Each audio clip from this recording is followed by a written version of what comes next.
សួស្តីបងប្អូនទាំងអស់គ្នាថ្ងៃនេះខ្ញុំបោកខោអាវជាមួយនឹងសាប៊ូ Hema Plus ចាហើយនឹងទឹកក្អូប Hema Plus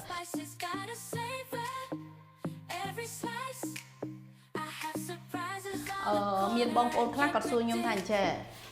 សាប៊ូទឹកអាចបោកដៃបានអត់ខ្ញុំចង់ជម្រាបបងប្អូនថាចេះសាប៊ូទឹកបោកដៃល្អមែនតើវាធ្វើឲ្យខោអាវរបស់យើងហ្នឹងទន់បងប្អូនទន់ហើយនៅពេលដែលពាក់ទៅវាមានអារម្មណ៍ថាក្លិនហ្នឹងវាស្រស់ស្រាយអត់ជាប់សសរនៅលើខោអាវទេអញ្ចឹងខ្ញុំអត់ដែលខ្ញុំមិនងាយយកសាប៊ូម្សៅមកបោកខោអាវទេខោអាវដែលខ្ញុំពាក់ផ្ទាល់ខ្លួន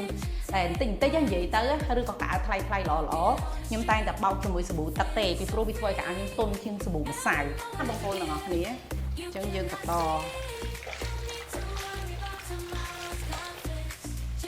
អូយពពុះក៏ច្រើនក៏អូបដែរបងប្អូនហើយ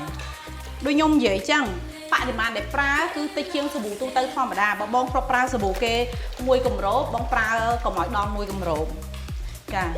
បរិមាណគឺខុសពីទូទៅធម្មតាចាហើយបើនិយាយពីក្លិនវិញមិនបាច់ប្រើទឹកក្អូបក៏ក្អូបដែរពិសេសខ្លាំងមែនតើត្រង់ថាមិនបាច់ប្រើទឹកក្អូបក៏ក្អូបដែរចា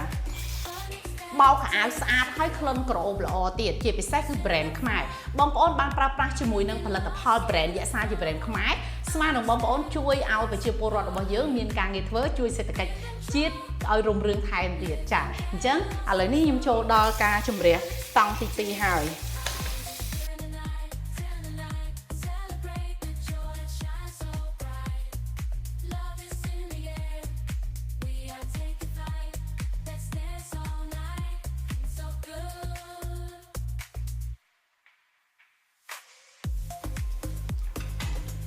អូខេយើងរួចរាល់តោះទៅហាលទាំងអស់គ្នាបងប្អូននេះខោអាវដែលយើងបោកហើយមិញអូយចាំងថ្ងៃណាអូខេអត់ជាអ្វីអញ្ចឹងយើងចាប់ផ្ដើមធ្វើការហាលបងប្អូនឃើញខ្ញុំលាកអញ្ចឹងចាខ្ញុំលាកកសែងតាមពិតអានេះវាជាកសែងផងអីផងចូលចិត្តនៅផ្ទះទៀតអញ្ចឹង